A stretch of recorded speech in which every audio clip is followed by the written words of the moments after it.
Olá, turma. Sejam bem-vindos à segunda parte da aula de estresse e controle do apetite. Eu sou Nicole Calvão, estamos na disciplina de Bases Biológicas da Resposta ao Estresse da UFRN.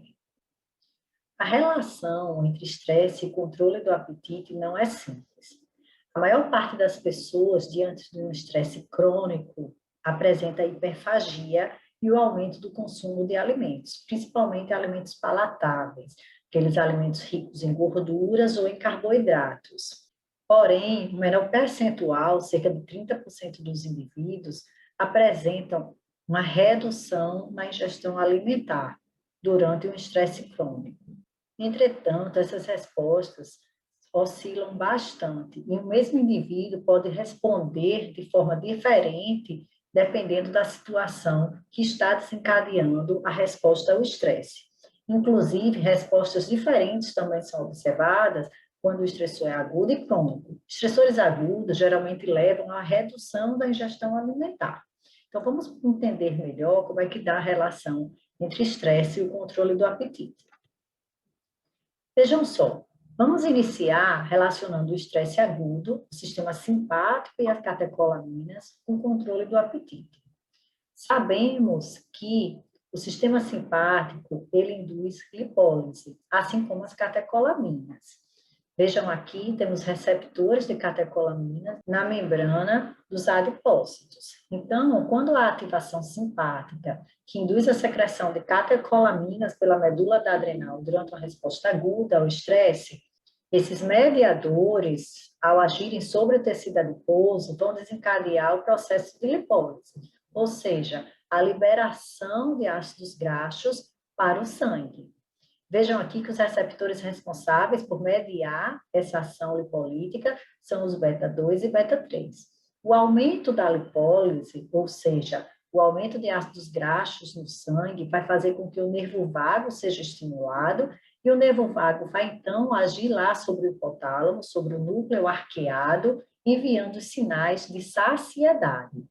Então, durante a resposta aguda ao estresse, o apetite ele é inibido. E isso tem uma lógica evolutiva, porque, vejam só, se o indivíduo está numa resposta de fuga ou luta, é importante que não haja fome, que o indivíduo não vá buscar alimento. Naquele momento, toda a atenção, todos os esforços devem ser voltados para eliminar o agente estressor. Então, o aumento da lipólise, por meio do nervo vago, vai atuar lá no núcleo arqueado, nos neurônios anorexígenos, estimulando a produção do CART e do alfa-MSH. Então, esses neurotransmissores da saciedade, o CART e o alfa-MSH, vai aumentar o metabolismo basal e também a resposta ao estresse. A gente viu isso na primeira parte da aula de controle do apetite. Então, existe uma retroalimentação positiva. A lipólise, ela vai levar, novamente, a um estímulo da resposta ao estresse. Além da saciedade, ela estimula, né, com um feedback positivo, a resposta ao estresse. Nesse momento, que é o aumento do metabolismo basal, o aumento da resposta ao estresse, inibe-se o comportamento de busca pelo alimento. E aí, a saciedade, então, é gerada. Além da lipólise, outro mecanismo que gera a saciedade durante o estresse agudo é a secreção de leptina. As catecolaminas e o simpático, quando agem no tecido adiposo, estimulam a secreção de leptina. E nós vimos que a leptina é um hormônio, na verdade é o principal hormônio que induz saciedade. Então, a leptina vai ser liberada na circulação sistêmica, vai atingir o núcleo arqueado, também vai estimular a produção do CART e do alfa-MSH, que também irá inibir o comportamento alimentar e estimular a resposta ao estresse e o aumento do metabolismo basal. Vejam só, lembre-se que a leptina, dentre essas diversas ações, ela também induz a lipólise. Então, existem vários mecanismos de feedback positivo. À medida que o estresse agudo aumenta, né, à medida que o estressor ele vai incidindo sobre o organismo, maior será a lipólise, maior será a liberação de leptina. A leptina também estimula a lipólise. E a lipólise e a leptina, que são fatores de saciedade, também induzem o aumento da resposta ao estresse.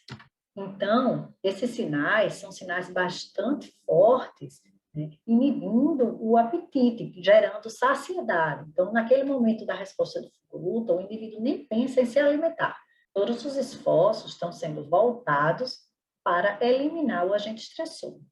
Mas vejam só, não são apenas as catecolaminas e o sistema simpático que induz a saciedade durante a resposta aguda ao estresse. Alguns neurotransmissores também são responsáveis por essa sensação de saciedade.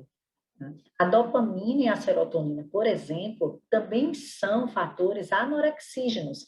Também vão atuar lá no núcleo arqueado, estimulando a transcrição de CART e alfa-MSH, inibição do hipotálamo lateral.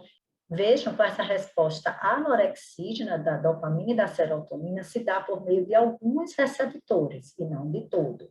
Alguns fármacos que atuam sobre o sistema serotoninérgico, eles são utilizados como fármacos inibidores de apetite. Apesar de não terem sido desenvolvidos com essa finalidade, por exemplo, a cetralina, a fluoxetina, que são remédios antidepressivos, eles trazem como efeito colateral forte a anorexia, a inibição do apetite. E muitas vezes eles são utilizados com essa finalidade de reduzir o apetite e, então, auxiliar na redução de peso. Entretanto, a eficácia, né, desses fármacos serotoninérgicos para a redução do apetite não é tão alta. Normalmente, essa resposta anorexígena ela se dá por um tempo limitado. Depois de um tempo, o indivíduo, mesmo tomando a medicação e até aumentando a dose, ele perde essa resposta anorexígena.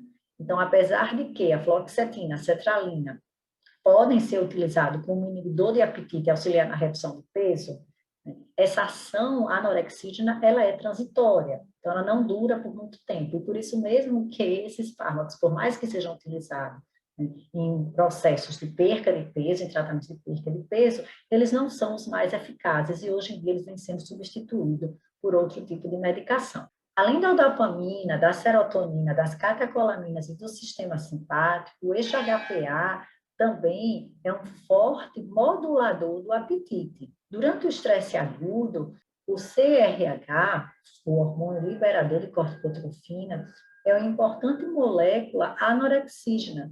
Vejam aqui, né, quando essa molécula, também conhecida como CRF, fator liberador de corticotrofina, se liga tanto ao seu receptor tipo 1 quanto tipo 2, ele induz hipofagia. A hipofagia mediada pelo receptor tipo 1, ela é mais rápida, ela é mais aguda. A pelo tipo 2 é uma hipofagia mais lenta, ocorre no segundo momento. Lembramos também que estudamos já aqui nessa disciplina, né, o que são as urocortinas. As urocortinas são moduladores, né, são proteínas sinalizadoras que são da família do CRH, muito parecido, e se ligam, inclusive, nos mesmos receptores do CRH, os receptores tipo 1 e tipo 2. As urocortinas têm diversas ações, como, por exemplo, dependendo do tipo de receptor, ela reduz a resposta ao estresse. Em outro caso, ela pode aumentar a resposta ao estresse. Além de modular a resposta ao estresse, as urocortinas também modulam o apetite. Vejam aqui que elas também induzem hipofagia, ou seja, são fatores anorexígenos, né? Reduzem, então, a ingestão alimentar.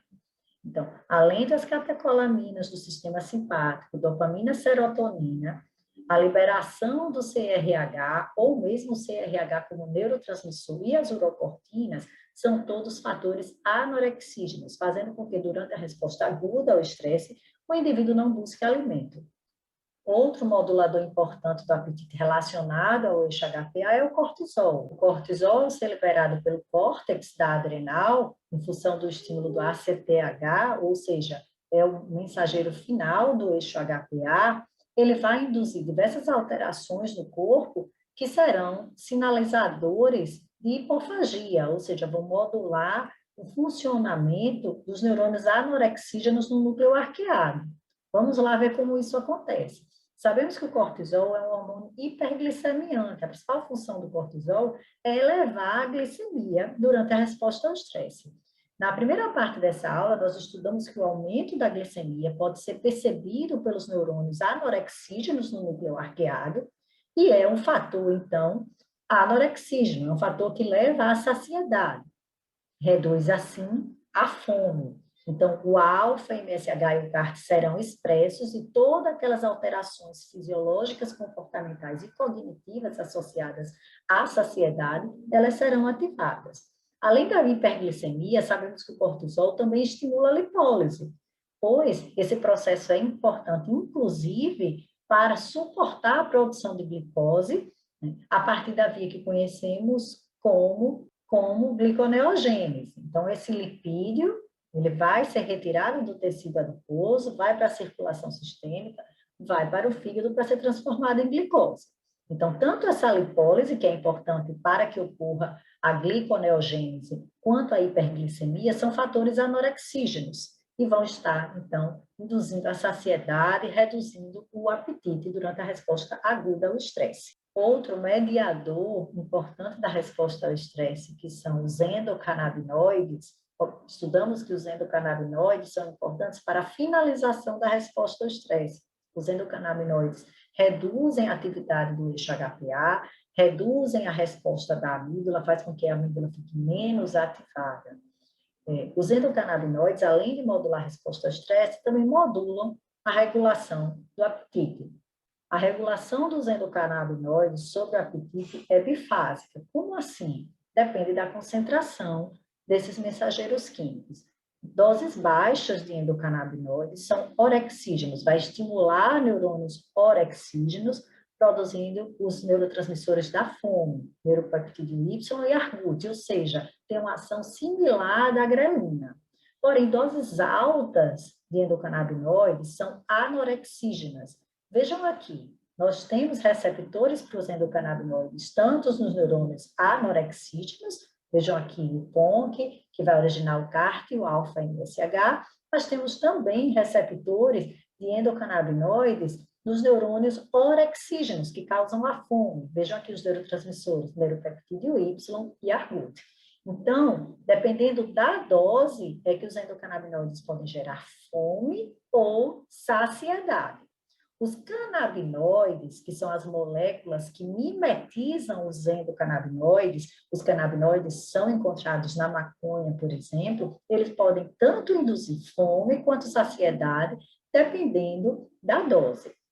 Quando o indivíduo fuma a maconha, geralmente eles apresentam um comportamento orexígeno, de aumento do apetite, pois normalmente esse comportamento de fumar a maconha, ele é feito com doses relativamente baixas. Porém, existem algumas medicações em que usam doses mais elevadas de endocannabinoides, por exemplo, o Acomplia. O Acomplia é uma medicação que tem alguns canabinoides que fazem com que, nesses canabinoides em altas doses, ativem os neurônios anorexígenos. Então, esse fármaco ele é utilizado para inibir o apetite. Aqui no Acomplia não tem o THC em altas concentrações, é o THC, que é o canabinoide, que induz a alucinação. Então, hoje em dia já existem algumas medicações e já existe também a maconha in natura, que pode ser obtida com quantidades muito reduzidas do THC ou até mesmo nulas, fazendo com que não haja o efeito de alucinação, mas que os outros efeitos dos canabinoides, por exemplo, de redução de resposta ao estresse ou redução do apetite, eles sejam mantidos. Porém, a situação muda quando nós falamos de estresse crônico e apetite. Enquanto o estresse agudo tende a levar à hipofagia, o indivíduo não procura alimento, e isso é adaptativo, é evolutivamente favorável, pois faz com que o indivíduo direcione toda a sua atenção, seu comportamento, sua cognição, né, esteja voltada para eliminar o agente estressor.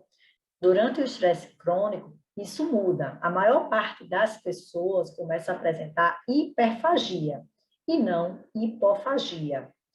A relação entre o estresse crônico e o apetite é mediada pelo cortisol. Na verdade, é a hipercortisolemia. O aumento crônico do cortisol faz com que haja aumento de grelina. Sabemos que a grelina é o principal hormônio que induz fome.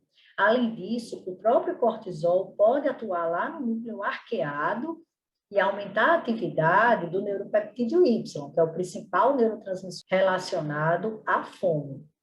Então, aquela ação do cortisol, que inicialmente é anorexígena, né, mediada através de lipólise, de hiperglicemia, ela vai perdendo espaço e o cortisol ele começa a mediar, na verdade, uma hiperfagia, através do aumento da grelina, através do aumento de neuropeptídeo Y no núcleo arqueado do hipotálamo.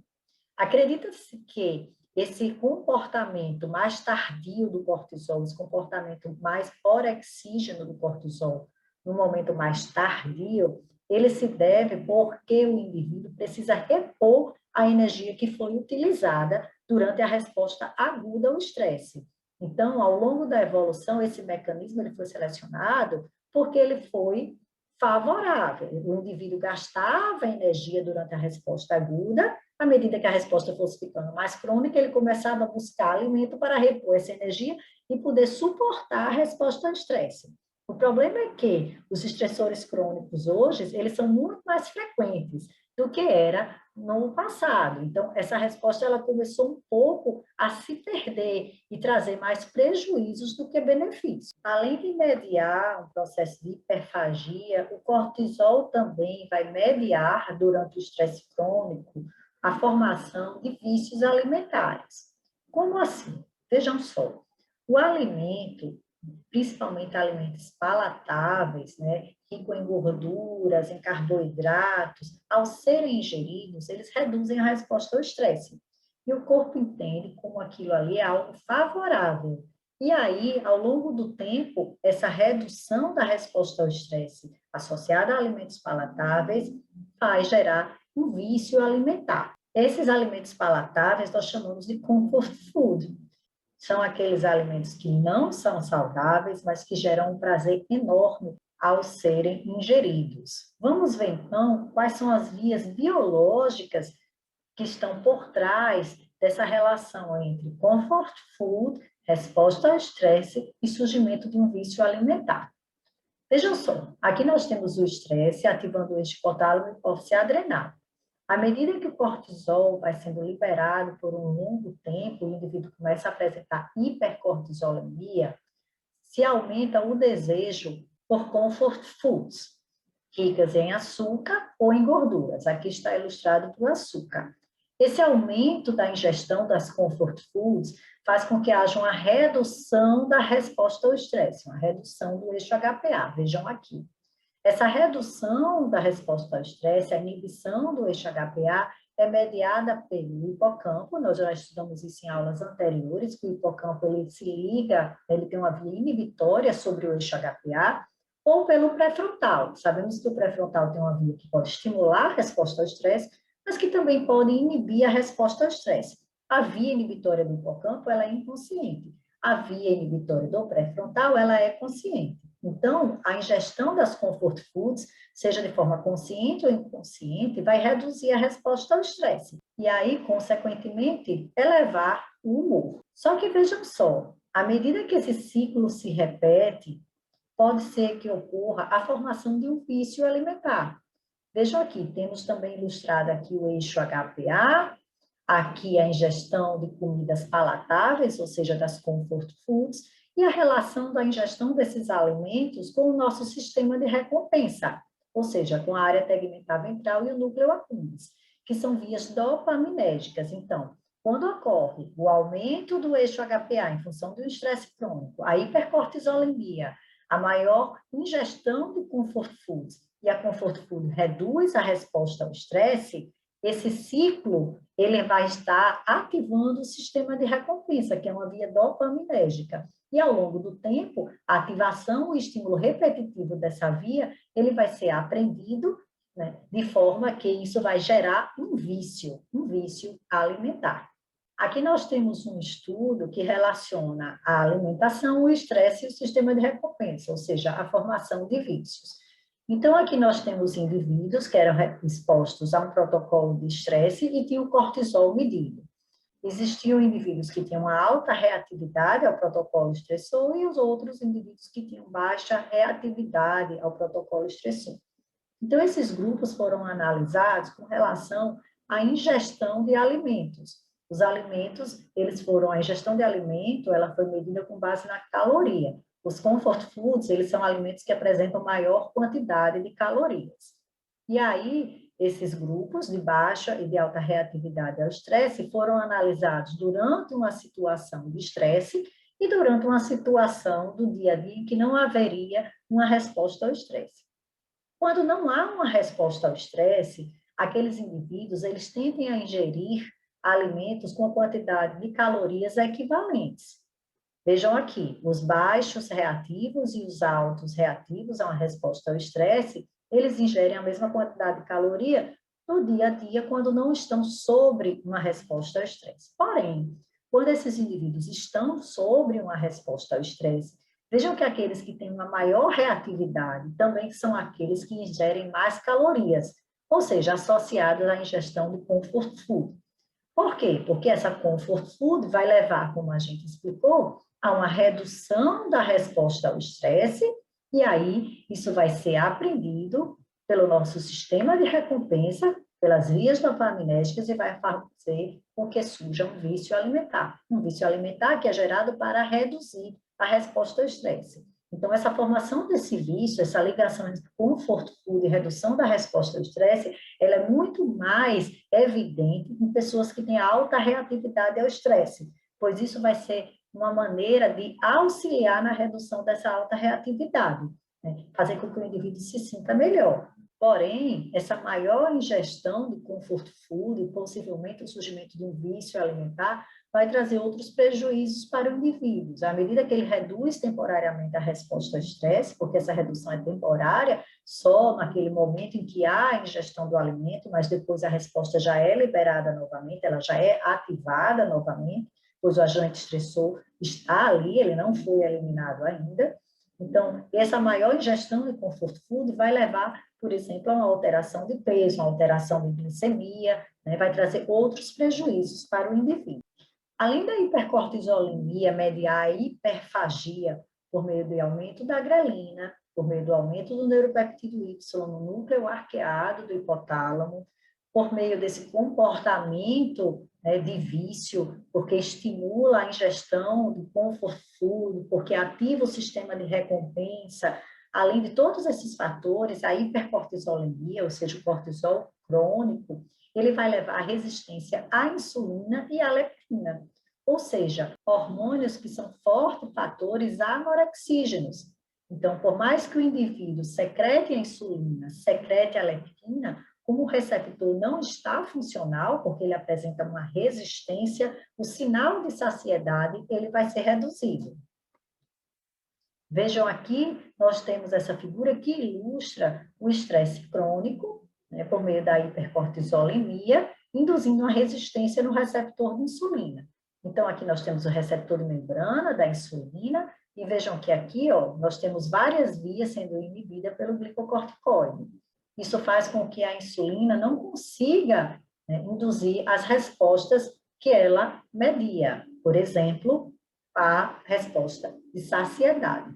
Aqui nós temos o receptor de membrana da leptina, vejam que aqui tem o estresse crônico, também inibindo a ativação desse receptor.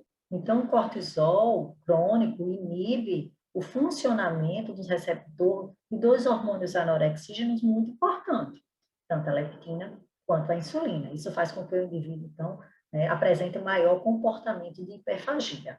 Então, por fim, o aumento da grelina, o aumento do neuropeptídeo Y, o aumento da ingestão de alimentos palatáveis, ou seja, da comfort food, a resistência do receptor de leptina, a resistência do receptor de insulina, todas essas alterações em conjuntos, mediadas pela hipercortisolemia, faz com que o indivíduo comece a ganhar peso, afinal, ele vem se alimentando com maior frequência, em maior quantidade, principalmente de comidas pouco saudáveis. O que é que acontece? À medida que o indivíduo vai ganhando, então, peso, o tecido adiposo dele vai aumentando, o próprio tecido adiposo começa a produzir outras moléculas, né, alguns hormônios ou algumas proteínas inflamatórias do sistema imunológico, que fazem com que essa hiperfagia ainda aumente mais. Então, veja, aqui nós temos ilustrado o aumento de volume dos adipócitos, mas também de quantidade.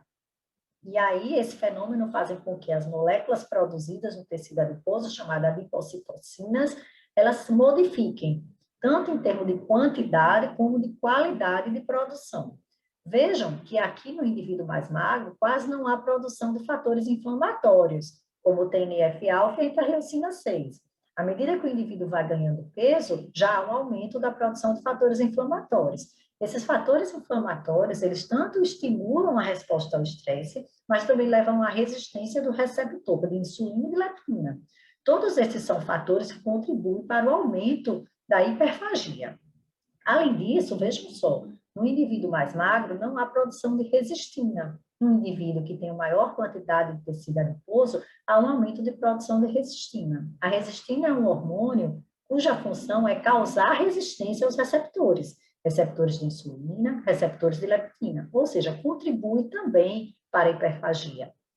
Por outro lado, há uma redução de adiponectina. A adiponectina é uma adipocitocina que ela traz benefícios para o indivíduo, pois ela melhora a sensibilidade dos receptores, por exemplo, da insulina e da leptina.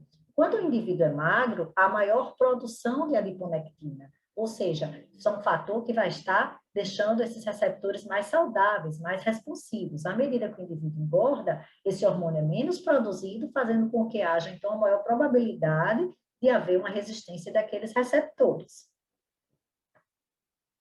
Além da adiponectina, além dos fatores inflamatórios, da resistina, temos outros hormônios que são produzidos no tecido adiposo relacionados também à questão vascular.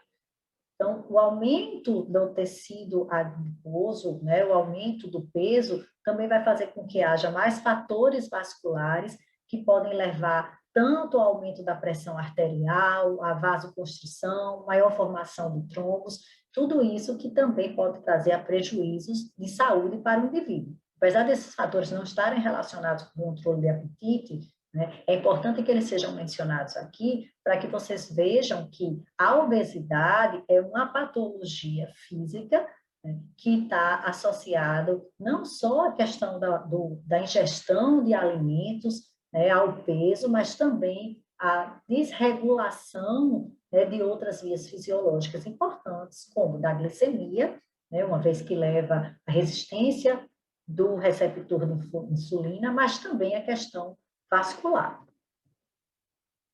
Quem tiver interesse de entender um pouco mais sobre a ação das adipocitocinas, que são justamente essas moléculas produzidas pelo tecido adiposo, pode acessar esse artigo que está disponível no CIGA. Outra questão importante que deve ser estudada é a relação entre o estresse pré-natal, o peso da mãe e também o estresse pós-natal, na primeira infância. Vejam só, nós estamos modificando a relação que nós temos com o alimento. Algumas décadas atrás, a principal patologias associadas à alimentação era a desnutrição, pois os indivíduos, na maior parte do mundo, não tinham acesso à quantidade de alimentos suficientes para se ter uma boa massa corporal. Hoje em dia isso mudou, as pessoas estão com mais acesso ao alimento, isso é muito bom, porém elas estão se alimentando de maneira errada, pois há maior ingestão de alimentos industrializados, as comfort foods, e que alimentos saudáveis e naturais. Então, a desnutrição ela vai ser substituída pela obesidade. Nós já pontuamos aqui alguns prejuízos que a obesidade traz, não é apenas a aparência física, mas diversas alterações fisiológicas importantes em controle do apetite, em estresse, em controle de glicemia, em controle vascular. Imaginem só que muitas mães, hoje em dia, elas são obesas durante o período gestacional. E isso, os estudos já mostram que podem levar a alterações nas vias de controle do apetite do feto que está sendo gerado. Então, vejam só, o que é que acontece? Então, a obesidade materna, assim como o estresse pré-natal, são fatores que modulam o amadurecimento do sistema de resposta ao estresse do feto, fazendo com que esse sistema ele fique mais responsivo. Isso vai fazer com que, ao nascer, né, aquele indivíduo ele tenha maior responsividade ao estresse E a gente já viu que essa maior responsividade ao estresse, né, ela tem maior probabilidade de desenvolver um perfil do indivíduo com hiperfagia.